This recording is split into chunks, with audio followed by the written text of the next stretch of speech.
네, 반갑습니다. 오늘 2022년 5월 29일 다섯 번째 월드 낭독회 시작하도록 하겠습니다. 110쪽이네요. 네.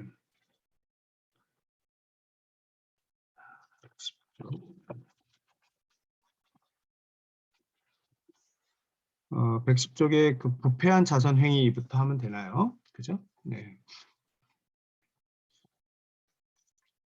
네, 부패한 이거 했나요? 하버드 갑자기 이거 한 거. 했어요. 그렇죠? 110쪽이 아니네요. 113쪽에 네. 113쪽에 그렇죠. 밑에서 네 번째 줄입니다. 맞아요. 표시가 안 됐길래 이상하다 했네. 네, 자선은부터 시작하네요. 113쪽. 네. 113쪽입니다. 자선은 온 인류가 가치를 인정하는 거의 유일한 미덕이다. 이제 자선에 대한 이야기를 좀 더 깊게 들어가네요. 하지만 지나치게 과대평가되어 있다. 자선을 과대평가하는 것은 우리의 이기심 탓이다. 어느 화창한 날 이곳 콩고대에서 가난하지만 건장한 남자가 내 앞에서 마을 사람 한 명을 입에 침이 마르도록 칭찬했다. 114쪽으로 넘어가죠. 네. 그 사람이 가난한 이웃에게 친절하다는 이야기인데, 가난한 이웃은 바로 그 남자였다. 인류의 친절한 아저씨와 아주머니들은 인류의 참된 정신적 아버지와 어머니들보다 더 존경받고 있다. 언젠가 영국에 대한 어느 목사의 강연을 들은 적이 있다. 학식과 지성을 두루 갖춘 그는 영국의 과학과 문학과 정치계의 위인들, 이를테면 셰익스피어를 비롯하여 베이컨, 크롬웰, 밀턴, 뉴턴 등을 나열한 뒤 영국 기독교계의 영웅들에 대해 말했다. 그런데 마치 자기 작업이 그러라고 요구하기라도 한 듯 기독교계의 영웅들을 위인 중의 위인으로 여겨 다른 인물들보다 훨씬 높은 위치로 추올렸다. 그가 말한 기독교계의 영웅들은 펜과 하워드, 프라이 부인이었다. 자, 프라이 각조를 보겠습니다. 윌리엄 펜, 존 하워드, 엘리자베스 프라이, 이 세 사람 모두 퀘이커 교도로서 펜실바니아를 개척하거나 교도소 개혁에 힘썼던 분들입니다. 목사의 말을 들은 사람은 누구나 거짓과 위선을 느꼈을 것이다. 그들 세 사람은 영국에서 가장 훌륭한 박애주의자로 손꼽힐지 몰라도 가장 위대한 인물은 아니다. 나는 박애주의자가 마땅히 받아야 할 칭찬을 조금이라도 깎아내리고 싶지 않다. 다만 자신의 삶과 업적을 통해 인류에게 축복을 안겨준 모든 사람을 공정하게 평가하기를 바랄 뿐이다. 나는 사람을 평가할 때 강직함과 자비심을 크게 고려하지 않는다. 비유하자면 그런 것들은 인간의 잎과 줄기에 불과하다고 말할 수 있다.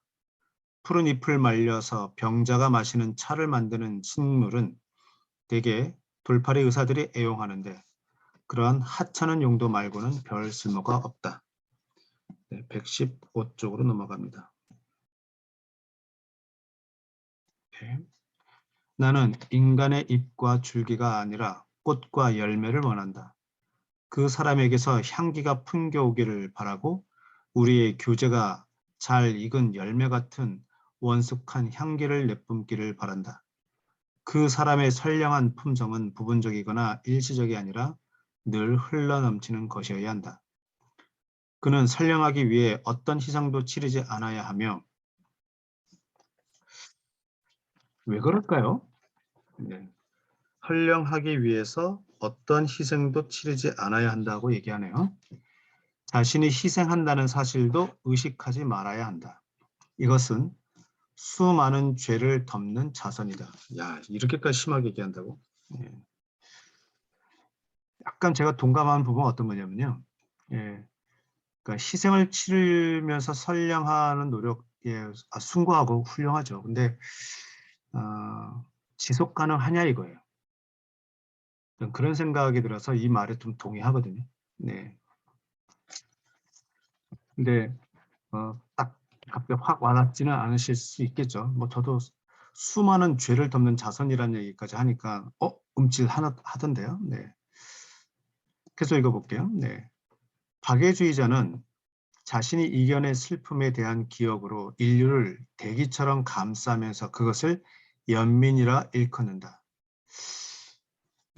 이게 뭐 잘못된 건가요? 우리 동양 사상에는 이제 측은지심이라는 것도 중요하게 생각하잖아요. 그죠?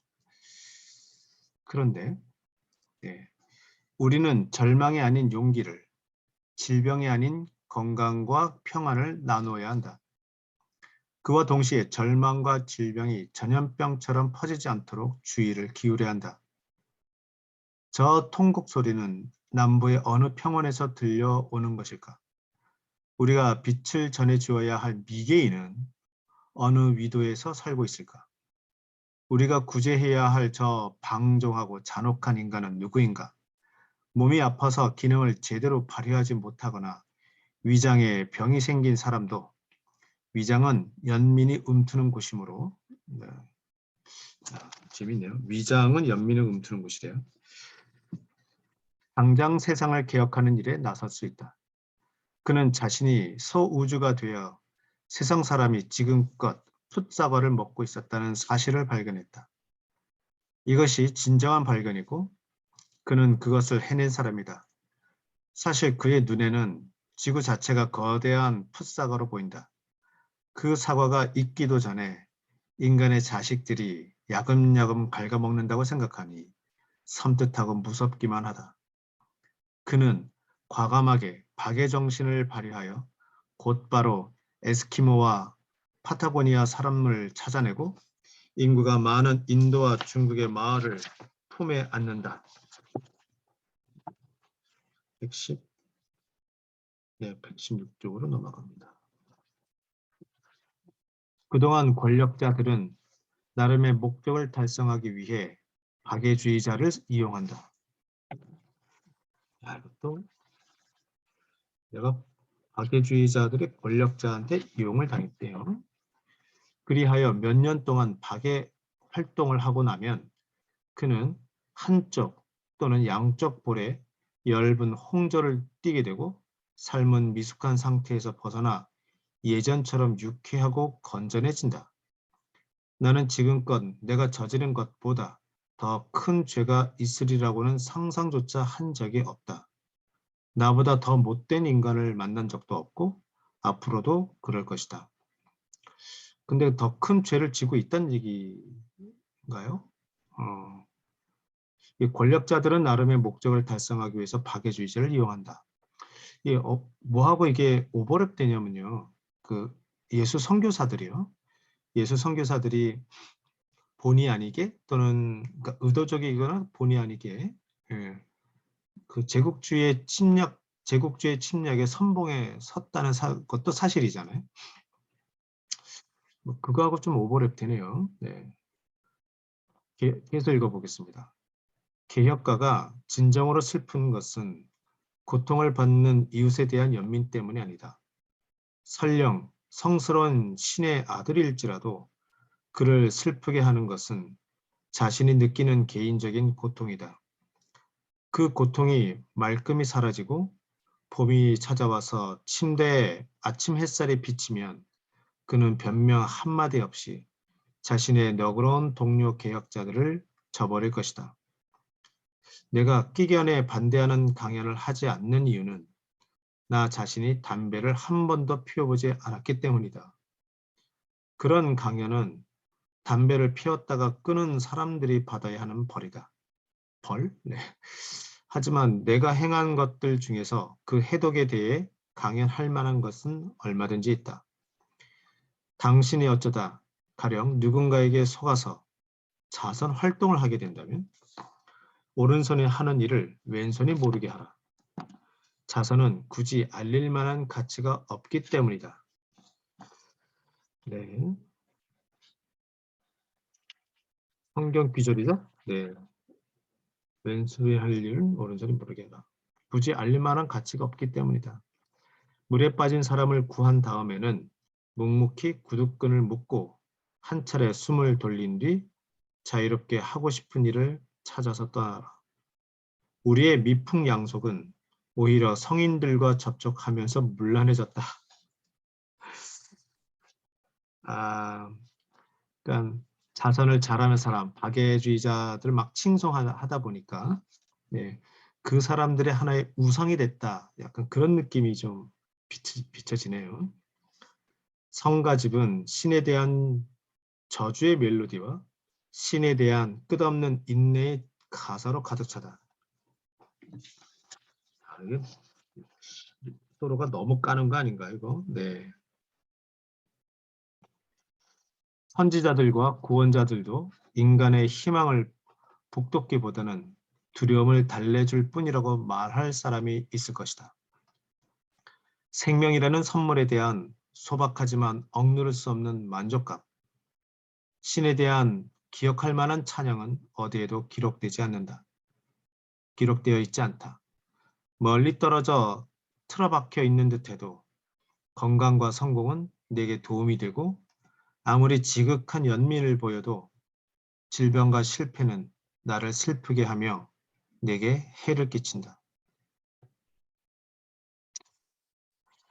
지극한 연민을 보여도 그러니까 우리가 진정으로 인디언적이고 식물적이고 자성을 띠는 혹은 자연적인 방법을 통해 인류를 원래 상태로 회복시키려 한다면 무엇보다 우리 자신부터 자연처럼 단순하고 건강해져 우리 이마 위에 들이운 구름을 걷어내고 자그마한 생명력까지 우리의 숨구멍으로 흡수해야 한다.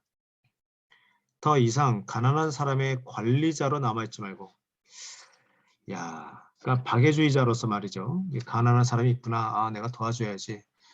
나는 저렇게 훌륭한 그 성인과 같은 박애주의자들을 따라가기 아직 부족해. 난 열심히 더 박애주의자 활동을 해야 돼. 이런 거 하지 말란 얘기네요. 그냥 자연처럼 단순하게 살아라. 세상에 훌륭한 사람들 가운데 하나가 되도록 노력할 일이다. 그러니까 세상에 훌륭한 사람이 다 있다. 그러니까 우열을 가리지 말아라. 그런 뜻으로 볼 수 있을 것 같네요. 네. 이러다간 제가 계속 읽게 되겠어. 읽으면서 뒤에 시 정까지 한번 읽을게요. 너무 재밌어져가지고. 시라즈의 사디가 쓴 굴리스탄, 페르시아의 시인이자 신비주의라고 하네요. 즉 장미 정원에서 이런 구절을 읽었다. 사람들이 현자에게 물었다. 지구하신 신께서 그늘이 많이 지도록 높고 울창하게 창조한 수많은 나무 가운데 사람들은 유일하게 열매도 맺지 않은 삼나무만 자유롭다고 말합니다. 여기에 어떤 특별한 비밀이 있습니까? 이에 현자가 대답했다. 모든 나무는 저마다 고유의 열매를 맺는 데다 정해진 계절이 있다. 제 계절에는 꽃을 피우고 싱싱한 열매를 맺지만 계절이 지나면 마르고 시든다. 삼나무는 계절에 아랑곳하지 않고 언제나 푸르고 울창하다. 이러한 성질을 아자드 혹은 종교적으로 독립했다고 한다.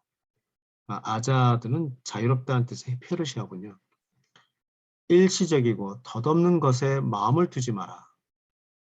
칼리프의 시대가 끝난 뒤에도 무하마드의 후계자 또는 대리인이라는 뜻으로 정치와 종교의 권력을 지닌 이슬람 제국 주권자에 대한 칭호, 칼리프의 시대가 끝난 뒤에도 디즐라, 즉 티그리스 강은 바그다드를 적시며 계속 흐를 것이다. 내가 가진 것이 많으면 대추 야자나무처럼 아낌없이 베풀어라. 그러나 베풀 것이 없으면 삼나무처럼 자유로운 사람이 되어라. 네.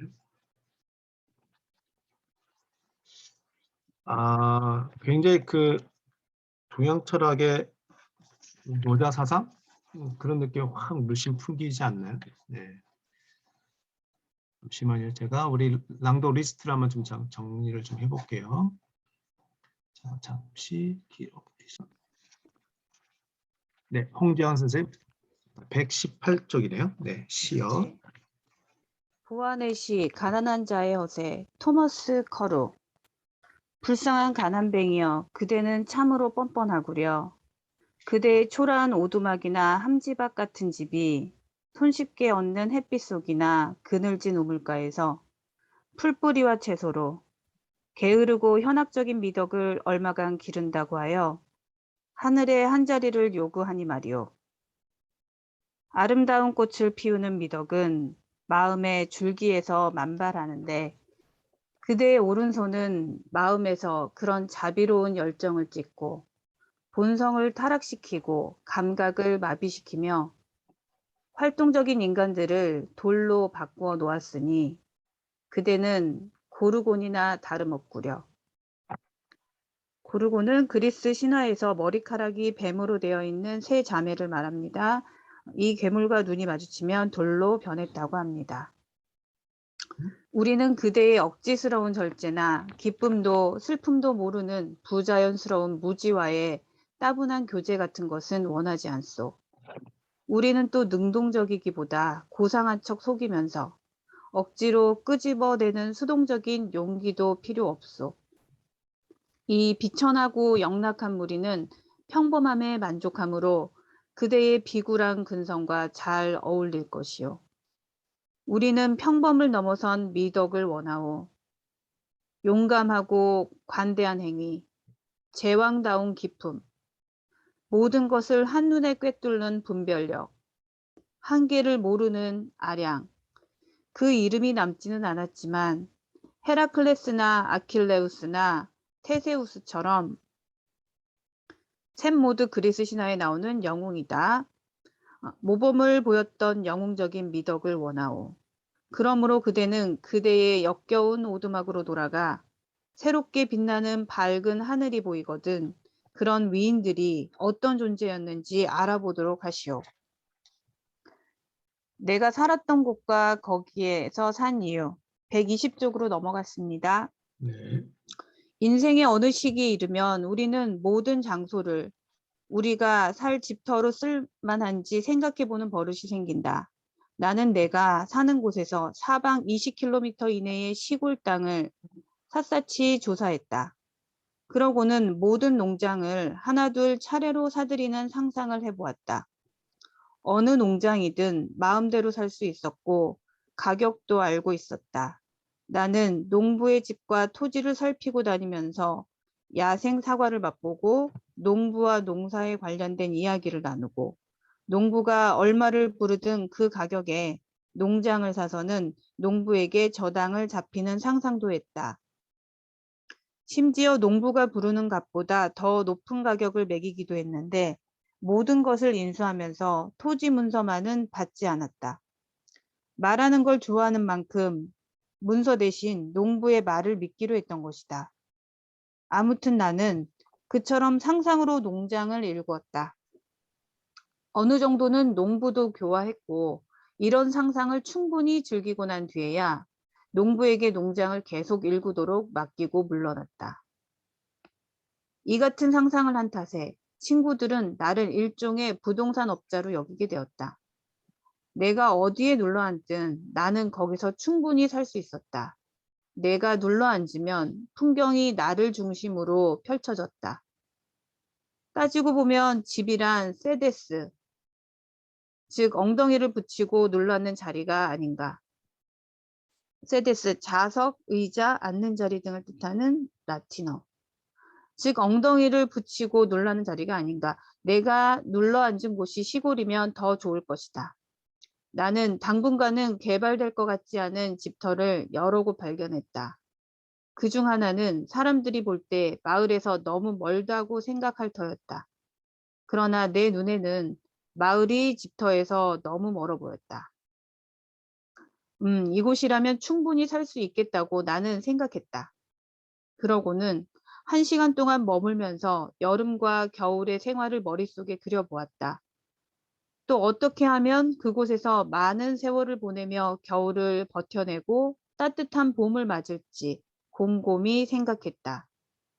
훗날 그 지역에 살 사람들은 어디에 집을 짓든지 자기들보다 앞서 그곳을 집터로 잡은 사람이 있었다고 믿어도 좋다. 땅을 어떻게 과수원과 숲과 목초지로 나눌지, 문 앞에 어떤 멋진 떡갈나무와 소나무를 남겨둘지, 어느 쪽에서 보아야 고목들이 가장 근사하게 보일지를 결정하는데 오후 한나절이면 충분했다. 그런 다음 나는 그 땅을 경작하지 않고 묵혀두기로 했다. 손대지 않고 내버려둘 수 있는 것이 많을수록 부자라는 생각에서였다. 여기까지 읽겠습니다. 네, 고맙습니다. 네. 그 다음에 박인양 선생님이, 네, 괜찮으세요? 카페에 계시는 것 같은데. 네. 가능하세요? 박인양 선생님? 그럼 패스. 네. 최정임 선생님? 네, 네, 좋습니다. 나는 상상의 날개를 더욱 활짝 펴서 몇몇 농장의 선매권까지 소유하게 되었다. 선매권은 내가 간절히 바란 것이지만 농장을 소유함으로써 애를 먹은 적은 없었다. 실제로 농장을 소유할 뻔한 적은 있었다. 할로웰 농장을 사려고 했을 때였다. 나는 씨앗을 선별하는 한편 물건을 실어 나를 외바퀴 수레를 만들기 위해 이것저것 필요한 재료를 모았다. 그런데 주인이 내게 땅 문서를 넘겨주기 전 그의 아내가 마음을 바꾸어 농장을 팔지 않겠다고 했다. 어떤 남자에게나 그런 아내가 있기 마련이다. 아무튼 주인은 내게 위약금으로 $10를 주겠다고 제안했다. 이제 사실대로 말하자면 나는 가진 돈이 10센트 뿐이었다. 당신은 내가 10센트를 가진 사람인지, 농장을 가진 사람인지, $10를 가진 사람인지, 아니면 세 가지를 모두 가진 사람인지 내 산술 능력으로는 도무지 분간할 수 없었다. 그렇지만 나는 주인에게 $10는 물론이고 농장도 계속 가지고 있으라고 말했다. 농장 소유로 인한 즐거움을 이미 충분히 맛보았기 때문이다.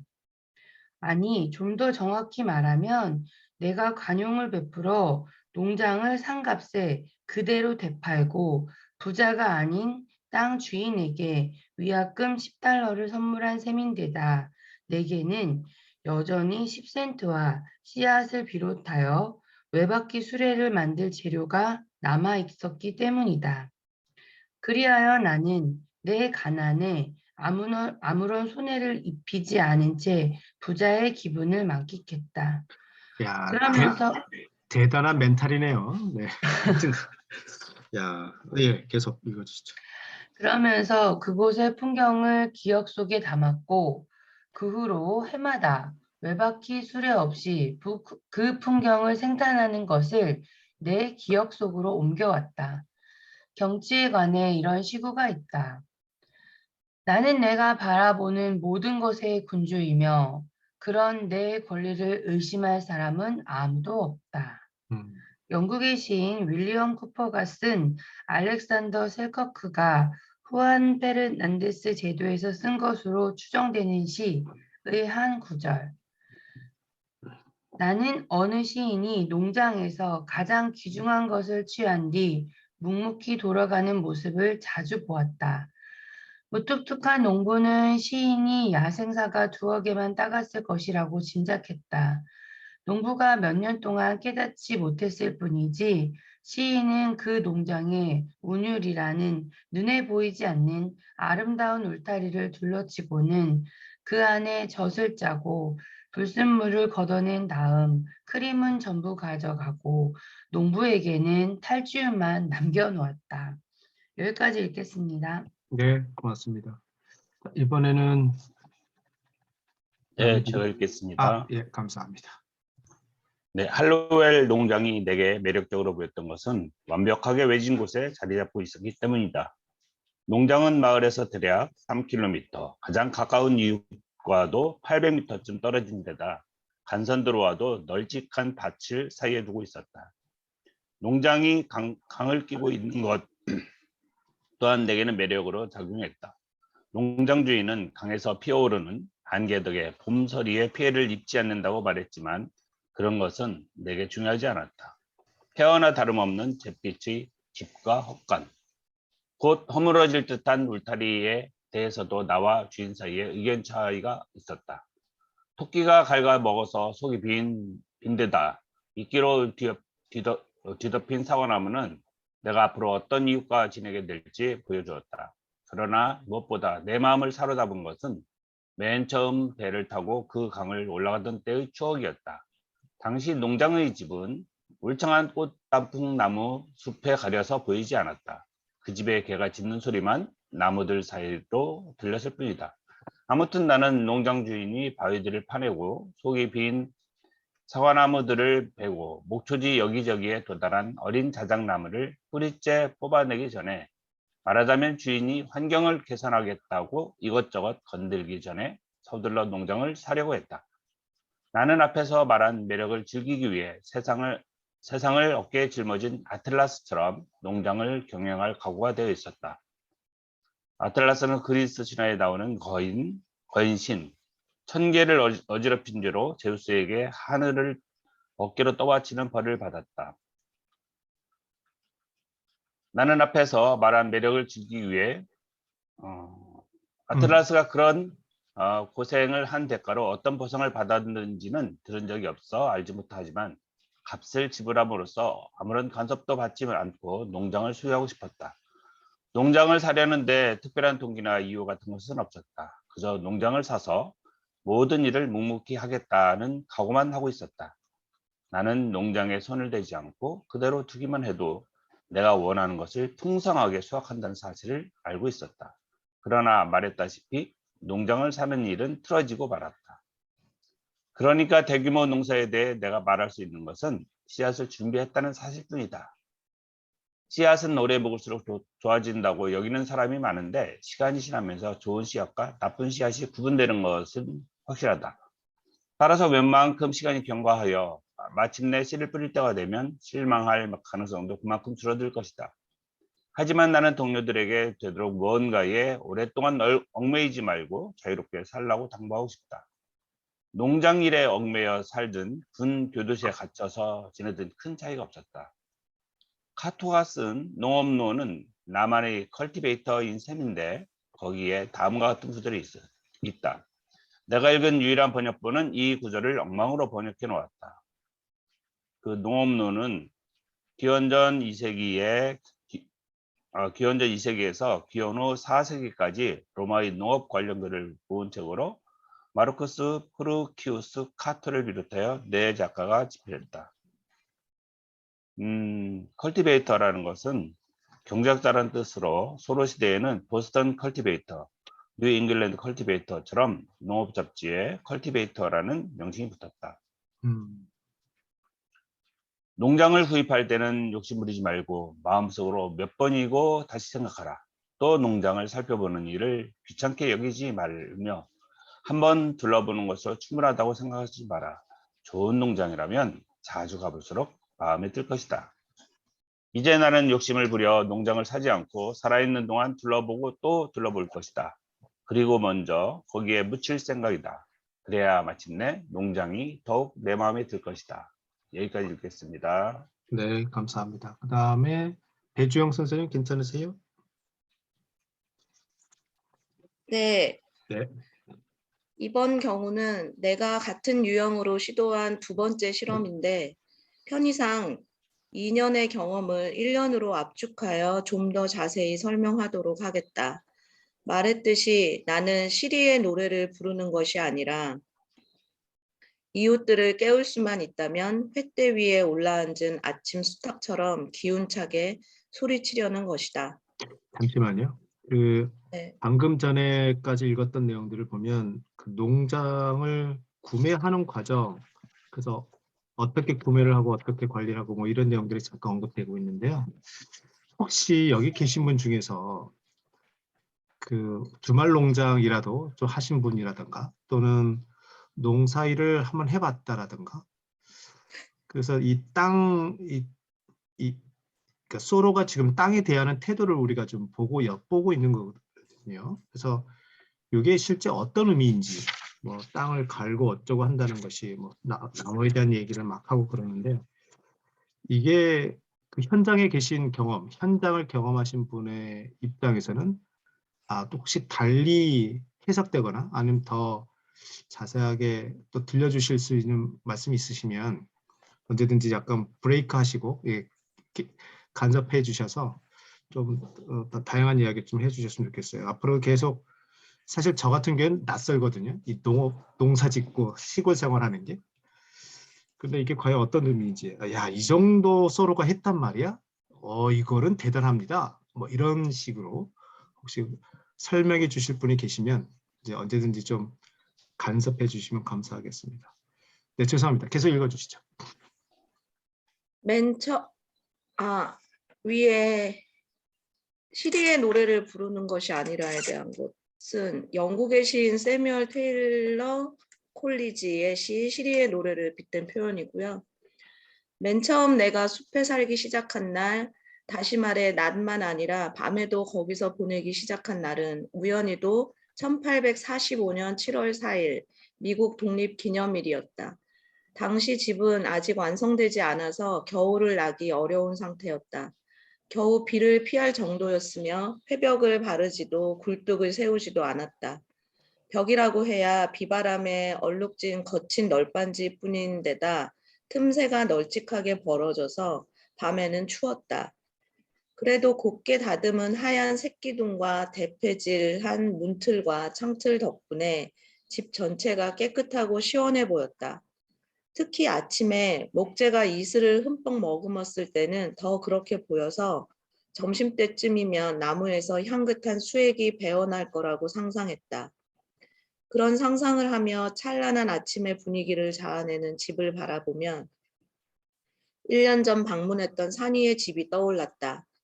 회반죽을 바르지 않아 바람이 잘 통하는 그 오두막은 신이 여행하다가 기꺼이 머물만 하며 여신이 옷자락을 끌고 거닐 만한 곳이었다.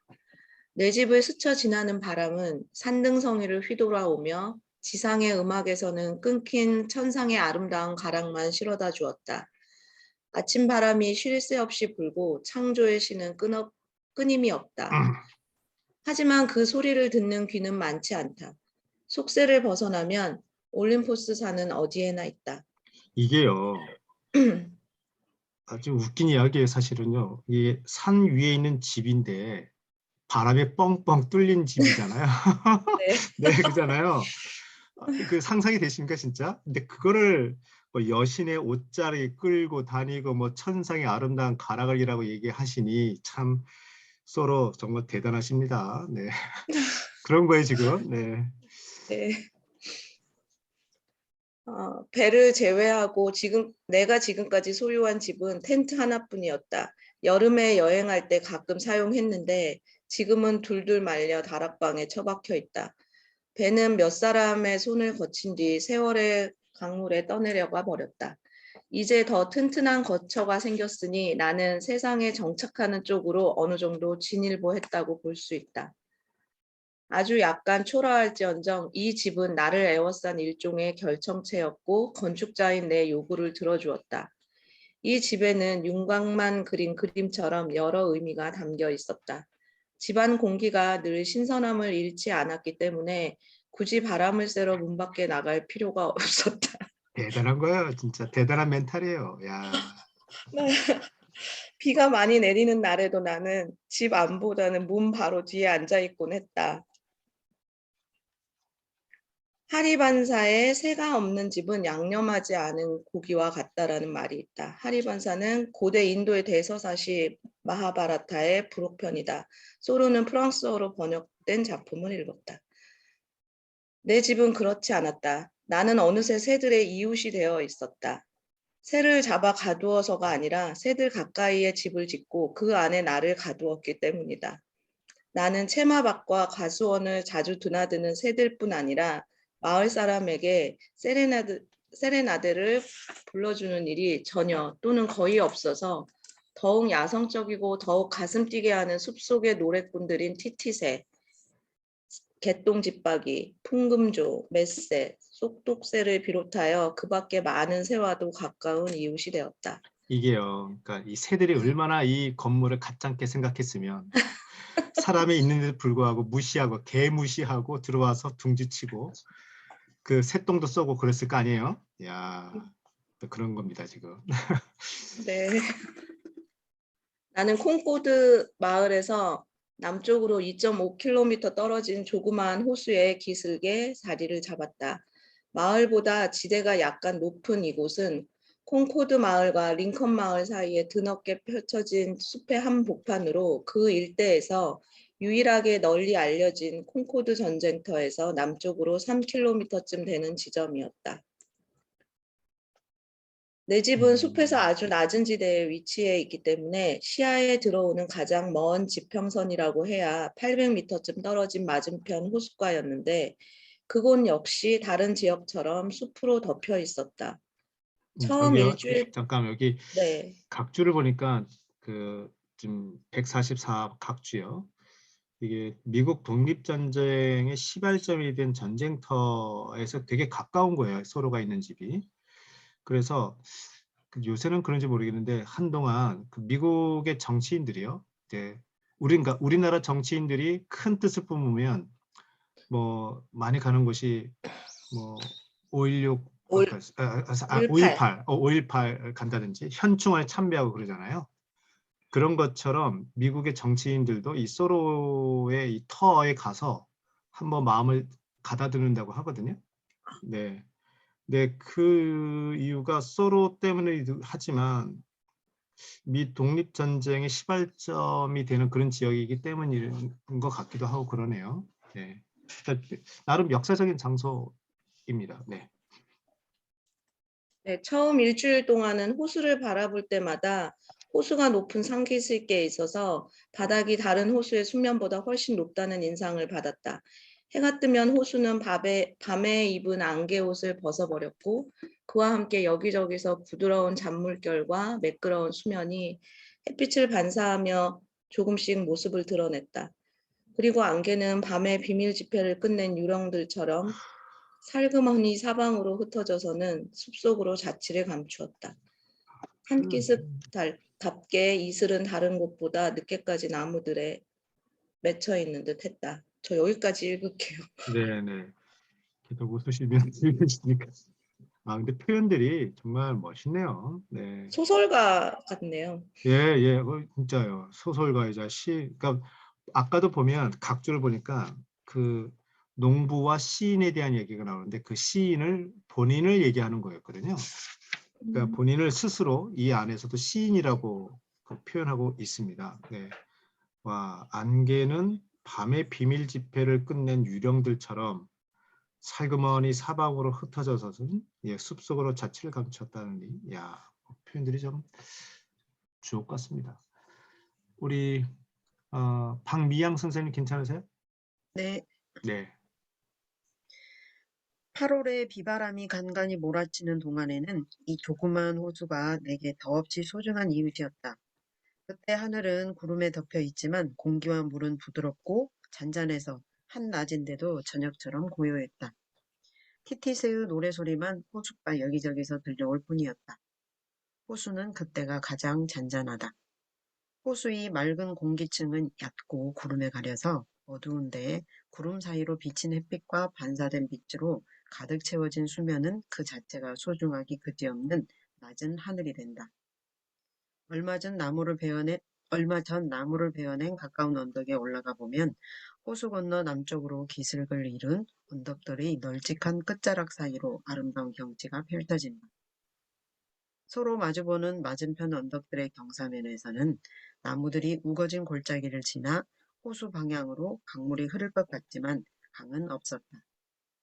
그 부분에 녹음이 우거진 언덕들 사이나 그 너머에는 저 멀리 지평선 위로 푸른빛이 감도는 더 높은 언덕이 보였다. 까치발을 딛고 서면 북서쪽으로 훨씬 푸르고 더 먼 산맥의 몇몇 봉우리가 어렴풋이 보였는데 마치 하늘의 조폐국에서 찍어낸 푸른색 동전 같았다. 일부이기는 하지만 마을도 보였다. 그러나 다른 방향으로는 이 지점에서도 주위를 에워싸고 있는 숲 저편이나 그 너머는 볼 수 없었다. 후력을 주어 땅을 뜨게 하려면 근처에 물이 있어야 좋다. 아무리 작은 샘이라도 그 안에 들여다보면 땅이 대륙이 아니고 섬이라는 사실을 깨닫게 해준다는 점에서 가치가 있다. 이는 샘물이 버터를 차게 유지하는 역할을 하는 것만큼이나 중요하다. 145번 소로 시대에 버터의 부패를 막기 위해 샘물에 담가 보관하기도 했다. 언덕 꼭대기에 올라서 보면 호수 너머로 펼쳐진 서드베리 토운이 보인다. 월든 호수에서 남서쪽으로 5km쯤 떨어진 곳에 서드베리 초원이 있다고 하네요. 언젠가 홍수가 났을 때 130쪽으로 가겠습니다. 홍수가 났을 때 아마도 신기루 현상 탓이겠지만 그 모습이 대야 속의 동전처럼 소용돌이치는 계곡에 높이 떠 있는 것 같았다. 호수 너머의 땅은 그 사이에 끼어있는 이 작은 호수 때문에 고립된 채 둥둥 떠다니는 얇은 빵 조각 같았다. 내가 사는 이곳이 마른 땅일 뿐이라는 생각이 들었다. 내 집 문에서 보이는 풍경은 훨씬 옹색하지만 답답하거나 갇혀 있다는 느낌은 조금도 들지 않았다. 무엇보다 내 상상력을 발휘하기에 충분한 초원이 눈앞에 드넓게 펼쳐져 있었다. 건너편 기슭에서 융기한 졸참나무가 우거진 나지막한 구릉지가 서부 대풍원과 타타르 초원지대 쪽으로 뻗어 있어 유랑하는 모든 인간 가족에게 넉넉한 공간을 제공했다. 타타르 초원지대는 아시아 쪽 러시아의 초원지대라고 합니다. 다모다라는 더 넓은 새 목초지를 원하는 목동들에 대해 이 세상에서 광활한 지평선을 마음껏 즐기는 이만큼 행복한 사람은 아무도 없다라고 말했다. 다모다라는 힌두신 크리슌나의 별칭이라고 합니다. 장소와 시간이 모두 바뀌었고 나는 나를 가장 매혹시킨 우주의 그 지역과 역사 속의 그 시대에 더 가까이 살게 되었다. 내가 살던 곳은 밤마다 천문학자들이 관측하는 수많은 공간만큼이나 세상과 멀리 떨어져 있었다. 우리는 습관적으로 천상계의 외진 한 구석, 소음과 소란에서 멀리 떨어진 카시오페이아의 의자 뒤쪽 어딘가에 희귀하고 유쾌한 곳이 있을 거라고 상상한다. 카시오페이아의 의자는 카시오페이아 별자리에서 W자 모양을 이루는 5개의 별입니다. 나는 내 집이 비록 우주에서 외따로 떨어지긴 했지만 언제나 새롭고 무엇에도 더럽혀지지 않는 장소에 터를 잡고 있다는 사실을 깨달았다. 플레이아데스 성단이나 히아데스 성단이나 알데바란이나 견우성에 가까이 사는 것이 가치 있는 일이라면 나는 실제로 그런 곳에 살고 있었다. 그러니까 내가 뒤에 남겨두고 온 삶에서 별만큼이나 멀리 떨어진 곳에 살고 있었던 것인데 그 때문에 가장 가까운 이웃에게도 나는 달빛이 없는 밤에나 보일 정도로 희미하게 깜빡이는 자그마한 빛에 지나지 않았다. 웅크리고 앉아있는 곳은 드넓은 우주의 그런 공간이었다. 여기까지 하겠습니다. 네, 수고하셨습니다. 네, 시간이 얼추 이렇게 됐네요. 네, 그러면 잠깐 휴식을 좀 하시고 가실 텐데 그 휴식하시면서요. 제가 좀 재미난 일을 좀 해볼 생각인데요. 우리가 인원이 25명을 넘지 않아서 저를 포함해서 그래서 말이죠. 한번 그 메타버스에서 한번 우리 낭독회를 좀 해볼까 생각도 하고 있거든요. 그래서 혹시 메타버스 게더타운을 좀 제가 주로 이용하는데 게더타운을 한 번도 안 가신 분들은 이참에 게더타운 아이디도 한번 만들어 보시고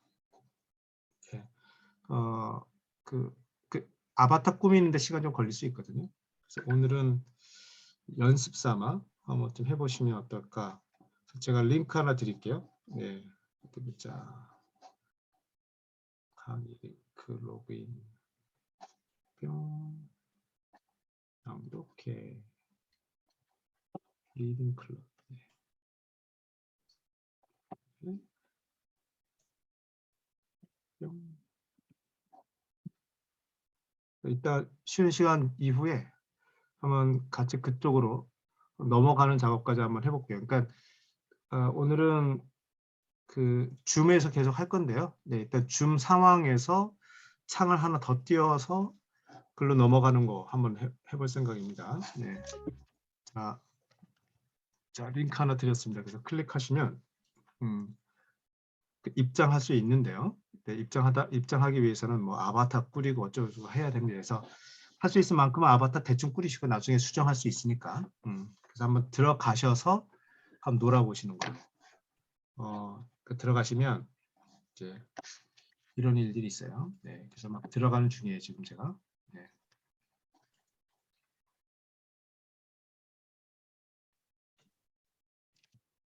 네, 그러면 어떻지? 지금 화면 공유가 안 됐나요? 화면 공유가 지금 게더타운이 보이나 안 보이나요? 안 보입니다. 게더타운이 안 보이죠? 저도 안 보이네. 희한하네. 이렇게 하면 제가 다시 공유를 해야 되겠다. 어디 보자. 이렇게 하면 그렇군요. 이렇게 해야 보인다. 보이죠? 네. 벌써 들어오셨네요. 예. 들어오시면 이제 얼른 들어오시면 어나니머스가 되는데 그래서 이름을 바꾸시면 되죠. 나중에라도. 네. 그렇습니다. 뭐 이걸 한번 놀아보세요. 마우스로 화살표 키를 방향키를 이용해서 왔다 갔다 한번 해보시고. 네. 자세한 기능은 이따 한번 오리엔테이션을 제가 좀 해드릴게요. 네. 그러면 어디 보자.